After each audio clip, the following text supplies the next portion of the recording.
All right, YouTube, how you doing? Welcome back to the channel. It is Thursday, April 11th. We have a smaller than usual MLB slate to dive into in today's video. I guess it's not smaller than usual. Thursdays are usually a small MLB slate because of travel, so we have a usually small MLB slate to dive into in today's video. Like we always do when we go through each and every one of these games on the slate, I'll give you my lean on the side. I'll give you my lean on the total. We'll talk about any player props or other plays that we like within the game as well. But as always, guys, keep an eye on the pinned comment of this video for all of my final plays. If you do want to do the opposite and fade me, they're going to be right there in front of your face in the pinned comment. In terms of last night's recap, boy, oh boy, was it a battle. We had 11 plays. We end up profitable, which is great. I think we profited 0.37 units, almost 0.4 units. We had 11 plays. We win 6 of them. Luckily, a couple of our losses were half-unit losses, and most of our wins were a couple of our losses were quarter-unit losses, and then most of our wins were half-unit wins. So I think actually all of them, but or 5 out of the 6. But man, oh man, 11 plays. We end up clutching up, getting 6 for a profitable day. But that was an absolute bloodbath. But you know what? That's what can make sports betting so electric, right? Like, we had a couple plays that could go either way, either making profit or a non-profit day. So we're here for it. A 6 and 5 day. I'm not going to complain about it. Even though I do wish a couple of those flipped the other way, we could have had a really good day there. But nonetheless, guys, in terms of our daily dingers shout out, it goes to Casey today. He called Ellie De La Cruz for a dinger. Ellie De La Cruz did send one to the moon, so shout out to Casey. If you guys don't know what the daily dinger is, it's really simple. It's just a way to get a potential shout out in the next video. All you have to use is that daily dinger hashtag in the comments and let me know something that you think is going deep tonight or today in the MLB. In tomorrow's video, I'll pick someone that gets it correct and give a shout out. FYI, guys, we are going to be in a hotel for the next couple days after this. So yeah, we're going to the Celtics tonight and tomorrow. So 2 Celtics games in a row in Boston. We'll be staying in a hotel. So the videos will probably look a little bit different, maybe be a little bit shorter for Friday and then potentially Saturday as well. But we'll still be making the content, so have no fear there. But just wanted to kind of flag that to you guys. But yeah, let's jump into game number 1 here. Hit that subscribe button, hit that like button. It means a lot to the channel. Also turn the notification bell on because we're going live kind of randomly throughout the day sometimes, and you don't want to miss those live streams. A great hangout, some great plays come out of it. We did one yesterday and had an MLB play hit for 4.4x over on Sleeper, so you'll love to see that. But let's dive into this game. We got Atlanta taking on the Mets here. This game, I believe, was supposed to happen yesterday. Got postponed, so we have it today. We got Jose Quintana on the mound for the Mets going up against Allen Winans. Let's see if he's going to win in this game. All right.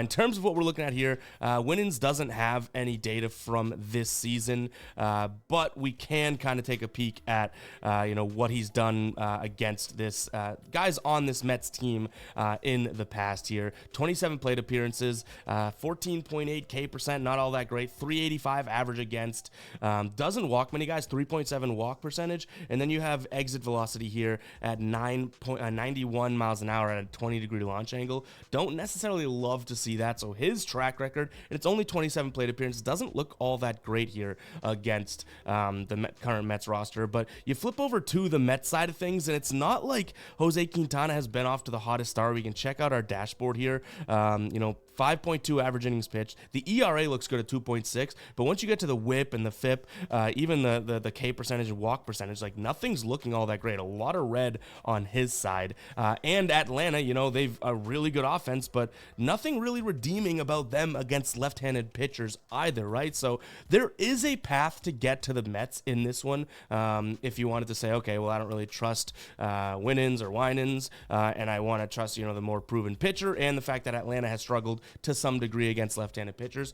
For me personally, I just don't think it's a strong enough path, so I am going to lean towards Atlanta. You're getting minus 162 odds in this spot, so I do think that, there's some value there. You're not going to get them at that much, so I'll lean towards Atlanta. I don't know if it makes its way into the final plays. I did kind of try and get to New York, but just as I said, Atlanta struggles against left-handed pitchers. Like, regardless of the pitcher for Atlanta, he is a righty, and you could see New York really struggles against righties. Second worst average average, third worst WRC plus, 30th in ISO and slugging. Like, nothing really redeeming there. The one thing that we can consider here is their base on ball percentage, fourth best in the MLB against right-handed pitchers as of right now. And you can see in the data that we have from Alan Winans or Winans, I don't really know his name, neither one of those last names I love.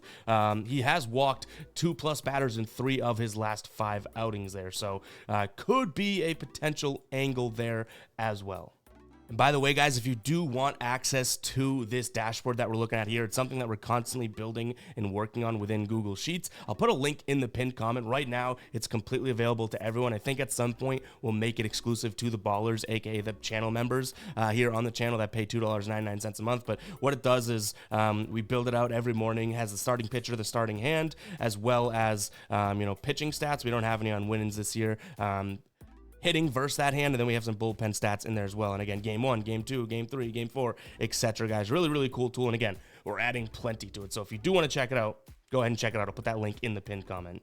So again, leaning towards Atlanta on the money line just because I don't think there's a strong enough case for New York, but I could see it if someone wants to get there. I'm also taking a peek at Winans over in walks. And then from a total perspective, I still think we're at a point where it might be a little silly to take an under in an Atlanta game, regardless of how they hit lefties. Like, that lineup is just so good. So I am going to lean towards the over slightly in this one as well. Next up, we see Cincinnati here hosting Milwaukee. On the mound for Cincinnati is going to be Nick Martinez. To start the year, 5 innings pitched on average, 7.2 ERA. The whip is up at 1.6. Going up against Freddie Peralta, who looks pretty damn good, making it about 6 innings into each of his starts. 3 flat ERA, essentially, with a 0.6 whip, 277 FIP, and a 1.28 strikeout per inning rate, which is good enough for a 35% fan rate. So definitely a good look here. This is a Cincinnati team that strikes out against a ton of right-handed pitchers, 4th most in the league. The problem with taking this line is his line's all the way up at 7.5, which is obviously a pretty damn high line, but you can get decent odds for it. So Freddie Peralta strikeouts could be a move today if he has his stuff. To be completely honest, I think that he can pretty much easily strike out. I want to say, if we look at this lineup, he could fan, Stevenson, Encarnacion Strand, I think Fraley, Steer, like all these guys, their strikeout rates go up against right-handed pitchers, and none of the guys on this Cincinnati team. In fact, let's flash over to Outlier. If you guys want to check out this tool, I'll also have a link in the pinned comment. Look at all these red numbers here in the K percentage. This is their normal, and then this is against Freddie Peralta. So he definitely has a strong stance here for strikeouts. The concern is, can he get to 8? Like, that's a pretty high one. He's only hit that once this season, but through 2 starts. But overall, where I'm leaning in this one, though, Cincinnati has a lot of fans behind him. They're a hype team. We've seen nothing, at least in the last couple games, nothing to say that Cincinnati is at all the better team, and I believe they have the better pitcher on the mound today in this one. When it comes to bullpen, I do think Milwaukee's bullpen is slightly better. I don't really want to, start barking that and staking my claim on that, because Cincinnati's bullpen's been better in the last couple games, but they're going to be taxed. Like, this is probably a first 5 Milwaukee play for me, just trusting Peralta versus Martinez and trusting those bats for Milwaukee. So Cincinnati, like I said, kind of mediocre, but struggles against righties when it comes to strikeouts, but mediocre and average WRC plus. Milwaukee against righties this year, and it's because they've gone off as of late. Still early enough in the year that, when you have a couple good games in a row, your data is going to get skewed. So keep that in mind. But average, 2nd best against righties in the league, 4th best WRC plus, 2nd best on base percentage, OPS 3rd best, ISO 6th, slugging 3rd. So this is a team that should theoretically knock around Nick Martinez, all night long in a sense. So I'll take Milwaukee here. We do have some weather, I believe, but if I'm not mistaken, we had some weather yesterday, right? Some rain, and the game was delayed, and it still ended up being a 9-run game. So I guess I'll lean towards the over in this spot overall. Again, like, if the weather's going to impact it, sure. But I think that, we kind of saw that these two teams battled through weather yesterday. Next, we have Detroit taking on the Minnesota Twins here. Pablo Lopez on the mound going up against Tariq Skubal. This should be a really good pitcher's duel, to be completely honest. Minnesota coming off of a win against the Dodgers yesterday. Kudos to them. They're plus 160 dogs. Detroit coming off of splitting a series, unless we missed that game. No, Pittsburgh. Was it a 2-game series? That's what we have here on our website. But regardless, against the series against Pittsburgh, Screwball looking good to start the year, as is Pablo Lopez. So you have a really good sort of pitchers duel going on, and two of the better bullpens, weirdly enough, in the MLB right now. So this game, I could see why this total is so low at 6.5, and we have a 73% chance of rain in Detroit with 15-mile-an-hour winds coming in. So maybe there's a lot that says this game will go under, including the pitching and the weather. So I'm going to trust that. I'll lean towards the under here in this spot. In terms of a money line play, I've gone back and forth here in this one. I do think that there's more of an angle to trust Minnesota coming off of kind of a nice win there against the Dodgers. My concern, though, is before that game, and even in that game, to be completely honest, where was the offense coming from, right? But Detroit's been a little dry as of late, not as dry as Minnesota, but I think I'm just trusting Pablo Lopez over Screwball here a little bit more. So obviously you guys are your own humans. You can make your decisions. I think that there is an argument to be made for both teams here, but I think I'm going to trust Pablo Lopez. Both these teams have a decent amount of stats here against the current rosters. We'll start with Pablo Lopez. 30% K rate, that's great. 4.6 walk rate, expected batting average of 165, expected slugging of 202. So I mean, those just look really, really good. Expected WOBA 199. You just can't beat those numbers. On Screwball side of things, it actually looks pretty good too. Nearly a 40% K rate, which is absolutely absurd. So if you want to consider his strikeouts, maybe that's something to look at because he has a good track record here. Walk percentage over 10%, though. That's not good. His launch angle, 15% with a 92 exit velo. Batting average against 238. WOBA 341. There's an expected slugging of 513. There's some things I look at here and say, okay, well, in terms of if we just have the plate appearance that Lopez has pitched against the current Twins roster and against the current Detroit roster and vice versa, should be a pitching edge to Lopez. So for two offenses that I don't totally believe in, I'm going to side with the pitcher, obviously. So give me them on the money line here. And like I said, I'll trust both of them. This total's super low, but we've kind of proved it out, right? Pitchers, two good pitchers. Offense is kind of shaky. If this is a pitcher's duel, we'll see an under, especially with the weather.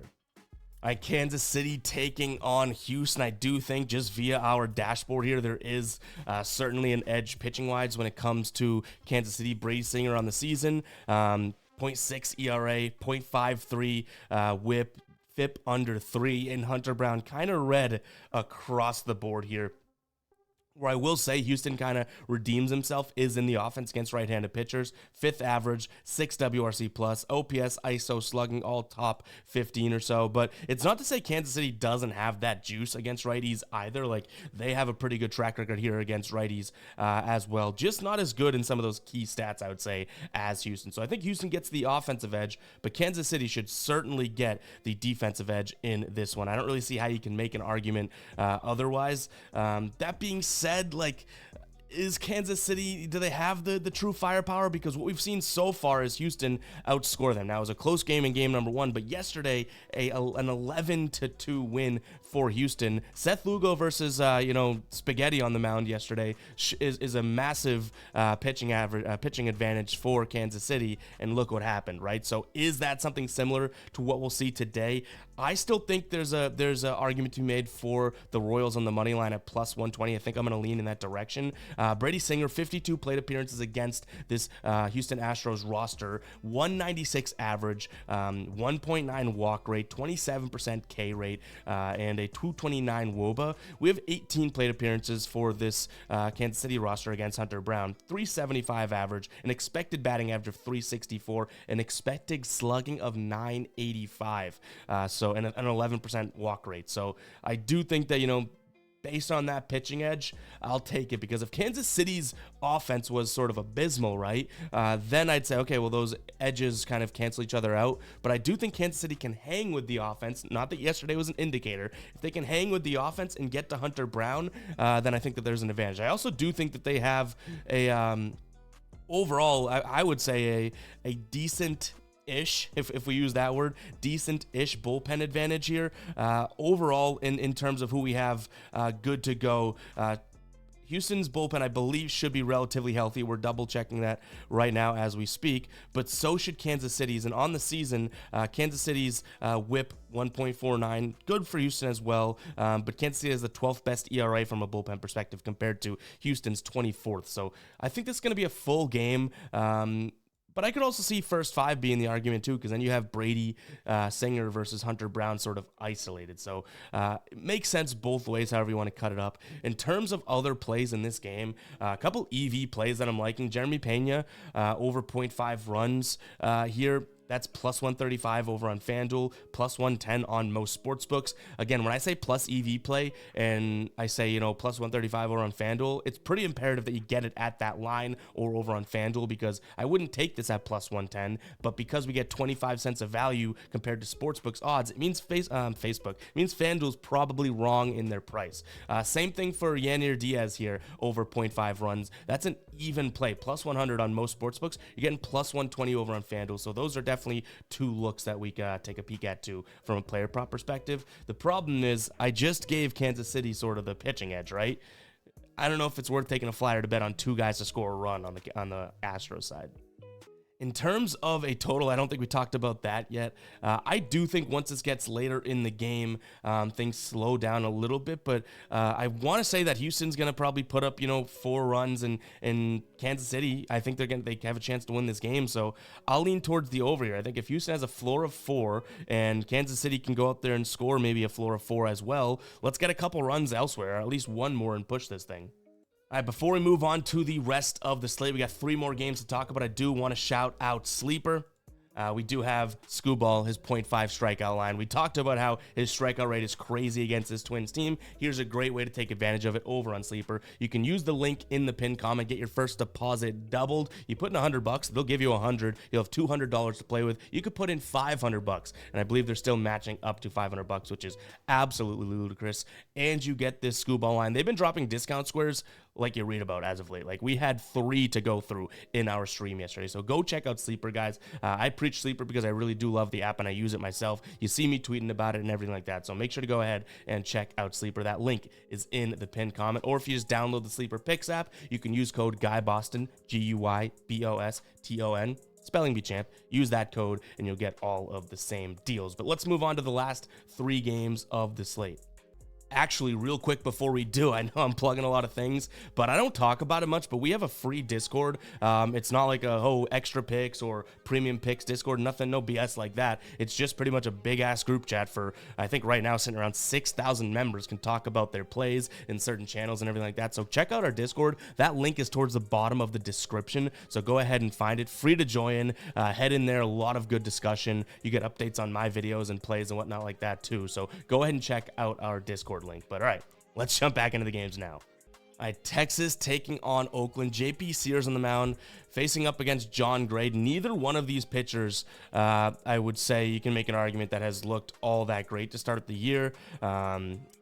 Yes, I guess John Gray looked okay in, from an earned run perspective in his second start against Houston. But to be honest, 5 hits through 3 innings, 2 runs just not earned. I think that we can kind of say that, okay, yeah, your ERA might look okay, bud, but that game wasn't all that great. And plus, the game before against Chicago, 5 earned runs through 3 2/3. That being said, going up against Chicago and then Houston in your first 2 starts is somewhat excusable here, right? Whereas Sears had to go up against Cleveland, not the best. They're decent offense, but not the best run-scoring offense. He let up 5 runs on 6 hits through 3 innings. And then he went up against Detroit, who we just kind of talked about how Detroit's offense is good at best right now. He let up 4 runs through 5 innings. So I do think that there's a pitching advantage to Texas here. I want to at least believe that's the case. He's had a really good track record against guys on this roster. And by the way, when I say guys on this roster, it means that you could be, not just against Oakland A's guys here. It could be a player comes from the Red Sox and now is on the A's, and what is his career against that player now that he's on the Oakland A's roster, okay? But he has a 100 average against, .19, so 190 WOBA, an expected batting average of 174, K percentage of 26%, which doesn't really match. That's almost doubled his K percentage to start the year. I think this is a good spot for him to maybe have a bounce back spot. Now, you're paying a lot of juice, so maybe this is going to come down to a potential first 5 line, because as weird as it is to say, and this is very weird to say, Oakland's bullpen, nothing to tip your nose at here to start the year, to be completely honest. So in terms of total bullpen numbers, 2.5 ERA with a 1.27 whip. Last 3 games, 1.52 with a 1.04 whip. The available bullpen is a little bit worse, back to kind of like those season-long numbers, but most of their guys should be good to go today. They only 2 guys out of the bullpen pitched 14 innings yesterday, so I expect them to be okay, but Texas's bullpen is good to go as well. Their bullpen just is, starting to creep back to, I don't want to say what it was last year, but, through the first 10 games or so of the season, Texas bullpen was damn legit. But nonetheless, I think that you can get better odds looking at this from a first 5 run line, so Texas minus 0.5 in the first 5 perspective, hoping that offense comes to play, because they should be able to tag up Sears. They realistically should be able to. Against left-handed pitchers here, 2nd in average and WRC+, 6th in slugging, 4th in OPS. Walks, they're going to get walks here, and on-base percentage as well, so they should be able to tag them. Give me them through the first 5. From a total perspective, I'll lean towards the over. I think it'd be kind of silly if I was like, oh, this one's going under, yet I am leaning towards a Texas offensive outing, right? Player prop wise, do have a player prop that I like in this spot as well. It's going to be Jonah Heim over 1.5 bases.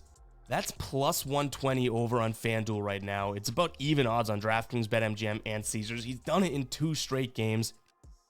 10 plate appearances here against Sears, has 7 total bases over those 10 plate appearances, and he bets 325 against left-handed pitchers, which Sears is a left-handed pitcher, if I'm not not mistaken there. So I think that is a good player prop look as well. Again, for plus 120 odds, kind of a little bit of a flyer. Maybe it's a quarter unit, definitely not more than a half unit play. So keep an eye on the pin comment for that one.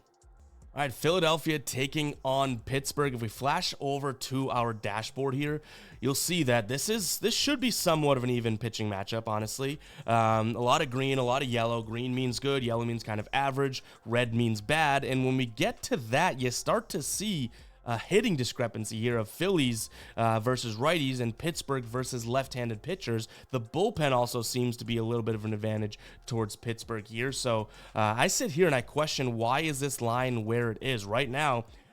This is a Phillies team that's minus 152. Is it because they're at home? I guess you could kind of make that argument, but they didn't look all that great at home in their first couple series here of the year. And Pittsburgh just took 2 or 3 of their last 4 games. They won, they split, I want to say they split that last series, but they won their series against Baltimore, right? I think Pittsburgh has an angle here. Jared Jones on the mound as well. We faded him last time he pitched. We took his under in strikeouts. He went out there and absolutely shoved. I'm just going to trust this this Pittsburgh lineup against left-handed pitchers, and also this bullpen here. So give me Pittsburgh on the money line right now. That's some decent odds. Again, the odds kind of scare me, but plus 130 on FanDuel for them on the money line. Seems like there's some value in that. From a total perspective here, I do think that Pittsburgh has a decent outing, but still waiting on these Philly bats to say, hey, what's up, right? To show up. They're hit, miss, hit, miss, hit, miss, and even when they're hitting, they're scoring 4, maybe 5 runs. And I'm not saying Pittsburgh offense has been crazy good, but they're giving you kind of a consistent 4+, right, to some degree. So yeah, give me Pittsburgh in the spot. And like I said, kind of going to look at the under just because we haven't really seen consistency out of Philly, but I'd much rather take the flyer on Pittsburgh with plus money than play the total in this game, if I'm being completely honest. I also don't mind the under for the first 3, under 2.5. This is just the total runs in the first 3, plus 105 overall. I could see that definitely hitting. That's a minus 105 odds on most sportsbooks. You're getting plus 105 on MGM. It's a plus EV play, but I honestly don't mind it, kind of even regardless of odds. All right, last game of the slate. Before we do get to it, if you guys wouldn't mind hitting that subscribe button, hitting that like button if you are new, comment 24 because you made it just about 24 minutes into the video, letting me know that you are a real one. You're not a guppy. You see that right there? Don't be a guppy. The guppies are the haters. But in this one, we have Boston taking on Baltimore. This is a guess, a series that you would have. I mean, the Red Sox got pumped in game one. They were leading for a lot of game number two, and Baltimore just kind of came through and won it. But overall, like, I'm not shocked that the Baltimore would win this series right now. Does that mean that I think they win today? Not necessarily. I am going to lean Baltimore, but it's a very, very light lean. I think that these two teams, it's hard for either one to sweep the other, so that's definitely in my mind. But I'll be honest, Grayson Rodriguez on the mound going up against Garrett Whitlock, I'm going to give a pitching edge to Grayson Rodriguez. You look at these two teams versus right-handed pitchers, Baltimore has a clear-cut edge in that as well. And then even the bullpen, I think Baltimore has a really good bullpen. They have the #1 bullpen whip in the league right now, #4 ERA. So, yeah, and especially as they get guys back. Like, I think that this is just a overall spot for Baltimore. The one thing that can keep me from betting it, and like I said, making it a light lean, is the fact that I just don't know if these divisional rivals necessarily have the easiest time sweeping one another, which essentially, not even essentially, legitimately would be a sweep today if Baltimore were to win. In terms of the total, we've seen a 7-1 game, a 7-5 game. I think this one kind of sits right around 9, so again, kind of a light lean, but if I think this sits around 9, I'm going to have to lean towards the over because I think it's 9 or beyond for me today. We saw a 12-run game yesterday, and nothing I saw there would kind of indicate that we can't, go and run that type of thing back, right? From a player prop perspective, we'll see if this makes its way into the final plays, but I don't mind Grayson Rodriguez under 6.5 Ks. The Red Sox haven't been stellar against strikeouts against righties, so not necessarily loving that angle, but he's had 9 Ks and 7 Ks in this spot. I think he's kind of due for a little bit of a regression spot here where maybe he has 5 or even 6 strikeouts. And it kind of correlates to me thinking the Red Sox could have a chance to stay in this game, right? So I'm gonna lean towards his under in strikeouts. This is a Red Sox team that doesn't strike out much against right-handed pitchers either. And Grayson Rodriguez is going to be a big-time fastball thrower, not a Red Sox team that strikes out against many fastballs. So kind of the reasoning rationale behind that one. But guys, it's gonna wrap for today's show. If you guys did enjoy, like I already said, hit that subscribe button, hit that like button. Loving all the support as of late. You guys are making this so worth it, so appreciate the hell out of that. We'll catch you guys in the next one. All right, peace out.